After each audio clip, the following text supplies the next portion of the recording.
Benar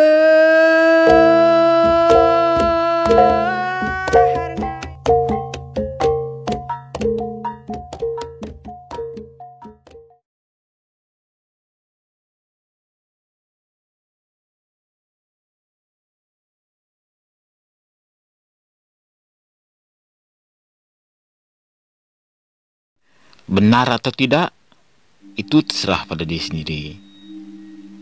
Bagi saya berpikiran positif. Ada benarnya, ada juga tidaknya kadang-kadang. Ya, selamat bersua kembali ya, sahabat saya, di mana anda berada.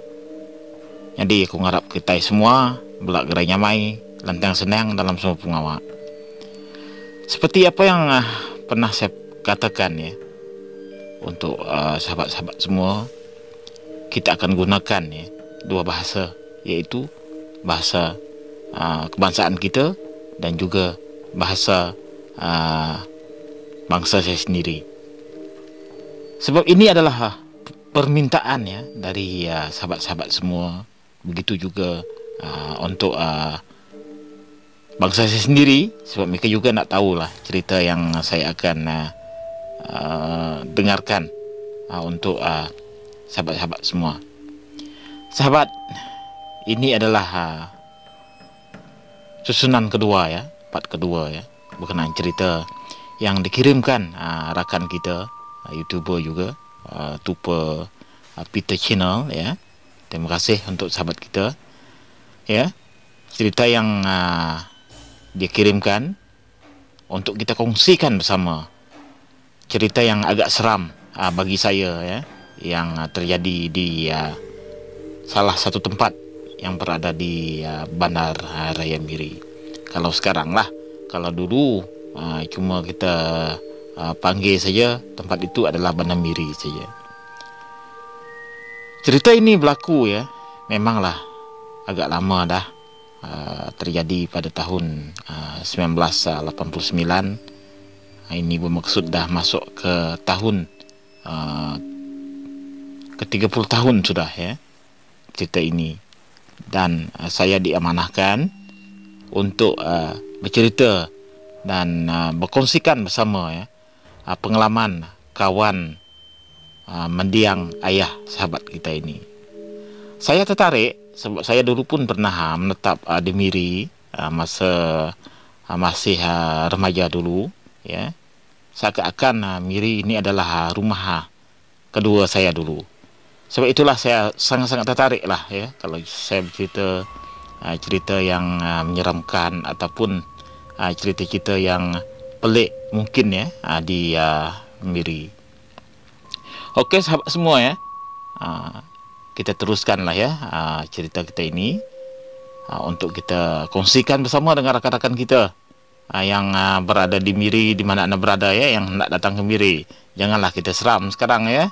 Jadi aku ngarap ke semua bala kita ya ke sigit nemu dalam jakuk kebangsaan kita pihak aku nya deh. Jadi aku tu ngena duiti bahasa kena kita. Kadang-kadang aku yang ngena bahasa kebangsaan kita, udahnya aku jakuk kena bahasa Iban juga. Cerita ini ya berlaku kepada Pak Cik yang pembawa kereta sewa ataupun taksi satu hari ya. Ini yang diceritakan kepada ayah kawan kita ini kan ya. Memanglah hari itu kan, malam itu agak seram juga. Masa Pak Cik yang membawa taksi ini nak balik ke kampung dia, yaitu di Bekenu Miri ya. Dalam keadaan malam yang gelap gelita, cuma mengharapkan cahaya lampu kereta sendiri ya. Pak Cik ini macam biasa saja ya, sebab jalan itu adalah jalan yang dia gunakan tiap-tiap hari untuk mencari rezeki, untuk anak-anak, untuk isteri. Itulah tugasan yang Pak Cik ini lakukan. Dan yang menyeramkan cerita yang nak kita kongsikan kali ini, dalam perjalanan Pak Cik ini dari Miri ke Bekenu, sesuatu yang pelik telah berlaku.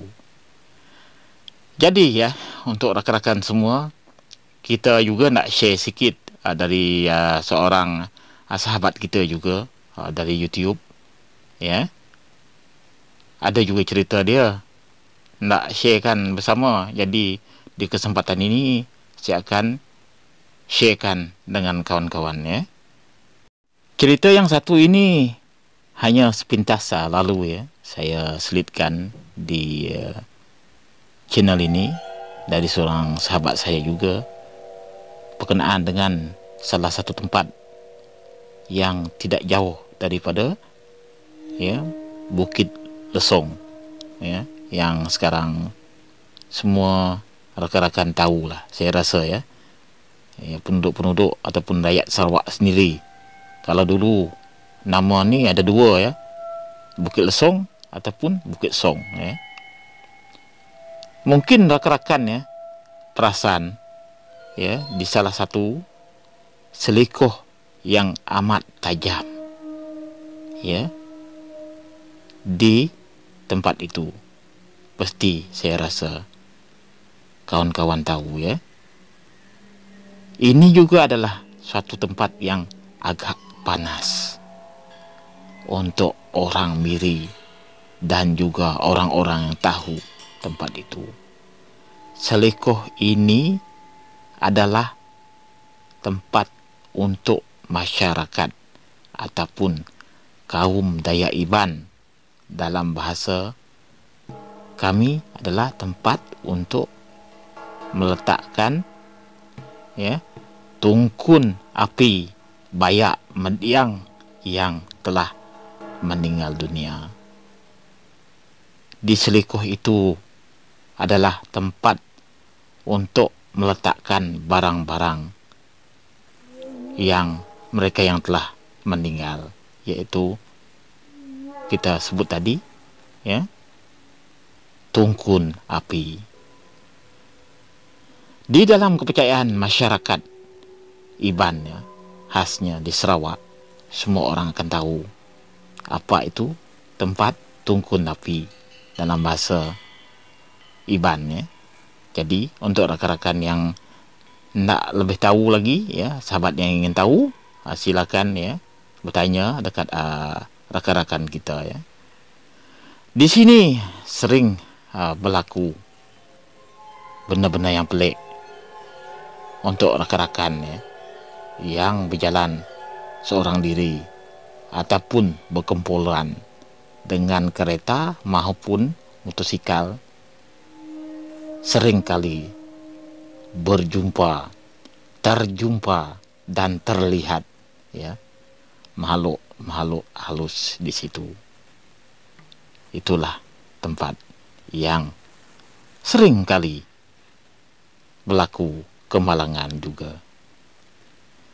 Bagi saya benar ataupun tidak terserah untuk sahabat-sahabat sendiri. Saya tak masuk campur.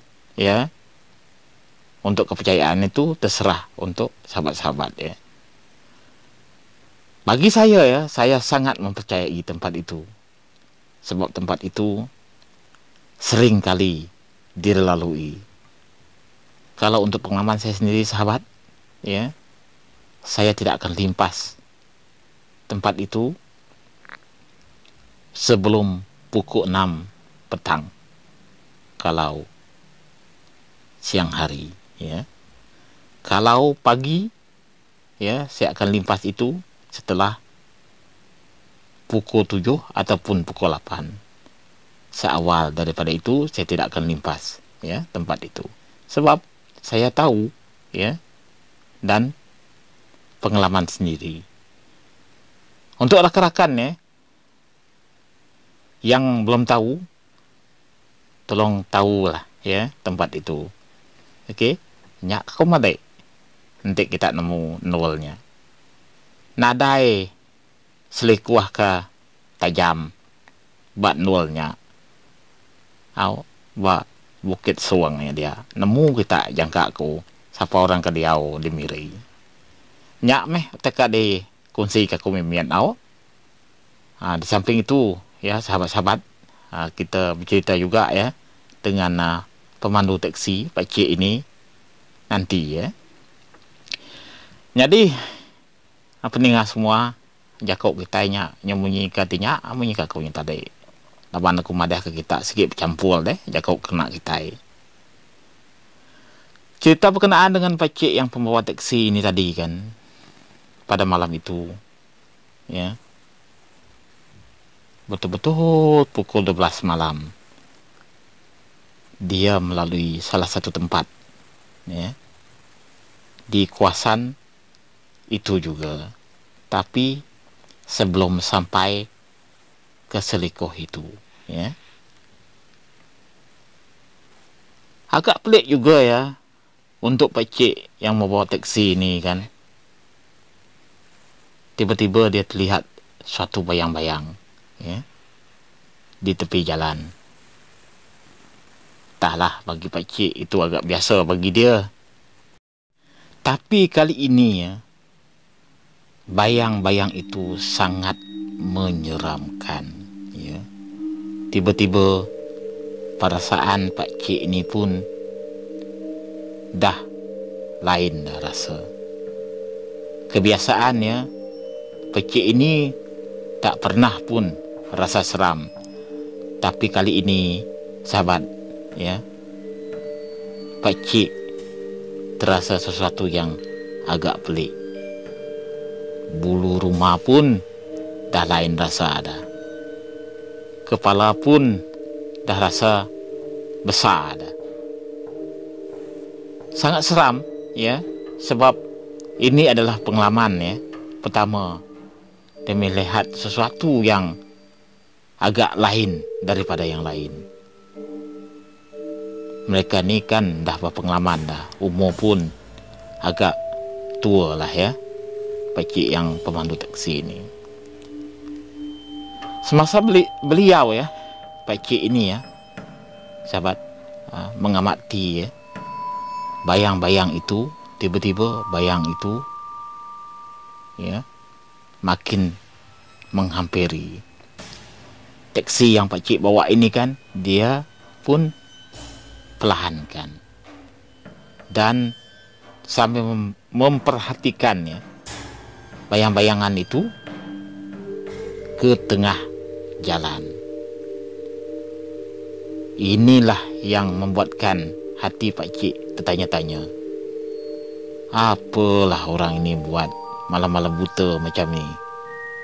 Orang semua dah tidur, dah lah tepi kiri dan kanan tu semuanya gelap. Kawasan hutan lagi tu, takkanlah ada manusia tiba-tiba kan ya kat situ. Dah lah tempat itu memang tak ada orang, tak ada penduduk dekat situ, rumah pun tak ada. Itu yang membuatkan perasaan Pak Cik ini kan bertambah risau ya. Pak Cik memperlahankan ya kenderaan itu tadi, taksi itu tadi ya, untuk menuju ke hadapan ke tempat itu tadi. Pak Cik ini makin menghampiri. Tiba-tiba ya bayang-bayang itu tadi ya menghentikan ya taksi Pak Cik ini, seakan-akan ada sesuatu yang berlaku ataupun seseorang yang ada kesusahan memerlukan ya kenderaan ya pada tengah malam seperti itu. Orang zaman dulu sahabat bukannya penakut sebenarnya ya. Orang zaman dulu kan tabah sebenarnya ya. Bukan apa ya, mereka ini kan sangat berpengalaman, tahu siluk biluk juga ya sesuatu yang akan berlaku. Jadi Pak Cik ini tadi kan memperlahankan kenderaan dan cuba memperhatikan ya, bayang-bayang itu tadi.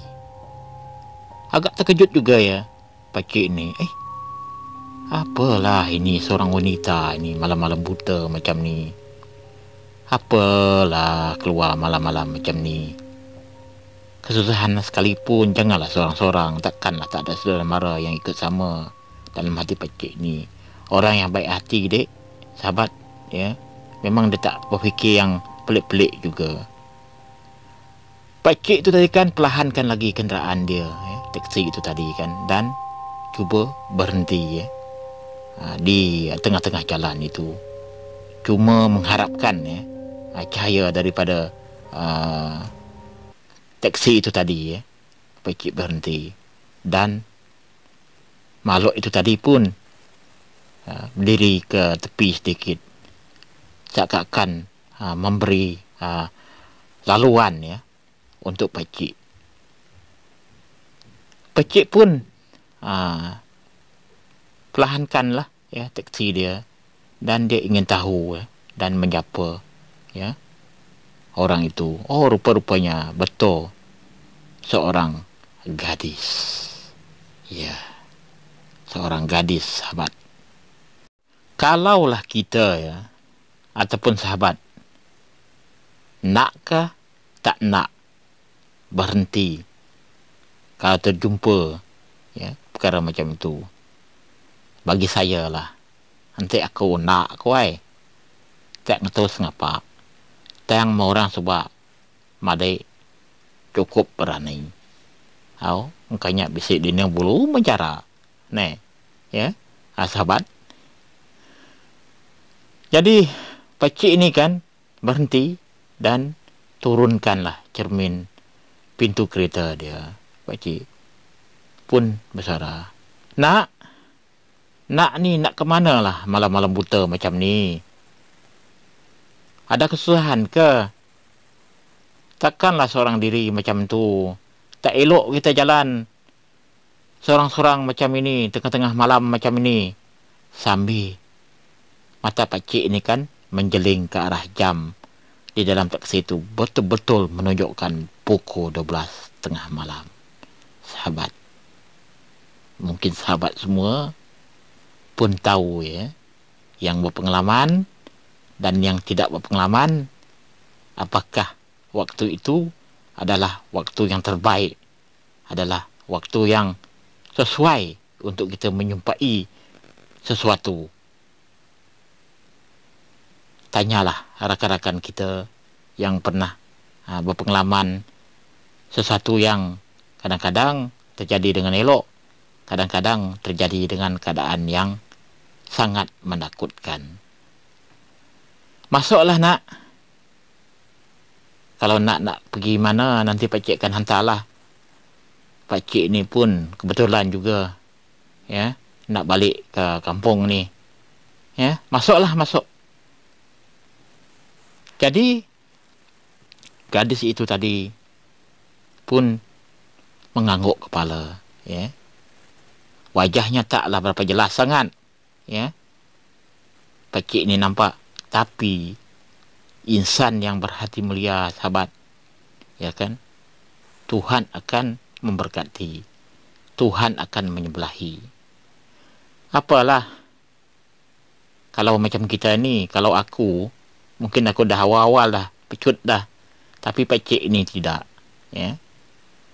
Dan gadis itu tadi membuka pintu, tapi dia duduk di belakang.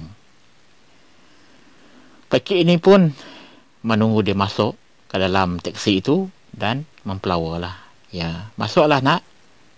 Lepas tu tutup pintu dan kita akan beredar dari sinilah. Janganlah dalam keadaan macam ini seorang-seorang jalan. Kan ini tengah malam ni, tak elok juga, kata pakcik ini kepada gadis itu. Ya, sahabat, kita bayangkan pakcik ini hanya dari jauh tadi yang dia seram. Tapi bila dia mendekati dan tahu itu adalah seorang gadis, dia nampak kasihan juga, ya. Biasalah kalaulah orang yang sudah ada anak, ada adik ke yang remaja macam tu, keluar-keluar malam, memang tak elok lah bagi kita, bangsa kita ya. Tak pilih bangsa mana-mana lah, memang tak elok lah kita jalan seorang-seorang tengah malam lagi tu ya. Nama daki doai setuai apan lalu mu puak. Apa tuai ke mai taksi tu tadi lalu majak berjakau mesti tuai dia madah ke inoknya deh. Au kuya anang berkenyak nuan kita berjalai siko malam. Ukai kita nemu orang maneh ke orang jai kini ngemai kita semua nama ngacau kita. Pihak kok apa tuai ke ngemai taksinya madai. Itu adalah kata-kata nasihat lah ya sahabat untuk gadis itu tadi, niat baik ini. Gadis ini, perempuan ini kan hanya mengangguk kepala bila Pak Cik ini kan bercerita. Dia hanya mendengar saja apa yang Pak Cik itu cakap ya sahabat. Jadi kita kena tunggu dululah ya cerita seterusnya nanti macam mana ya, pakcik ini dengan gadis ini, gadis biasa ke ataupun gadis yang abnormal macam kita cakap, dah lain dah bunyi dia tu kan. Adakah dia makhluk manusia ataupun makhluk halus ya. Nanti di susunan seterusnya ya, bab seterusnya kita akan bercerita lagi berkenaan dengan cerita yang saudara kita Tupo Peter Channel ya. Kita akan cerita lagi ke hujung lagi cerita ini, makin ke hujung nanti cerita ini kan makin best lah ya sahabat. Saya pun suka cerita ini sebenarnya. Jadi saya akan tinggalkan rekan-rekan di sini. Jadi kita bertemu baru lah tusun kita ke kau dah tahu lah madek. Harap kita terperendang awak dengan cerita aku. Harap kita bertemu baru. Membuat dulu kau. Sampai tinggal semua kawan-kawan. Kita jumpa lagi. Bye.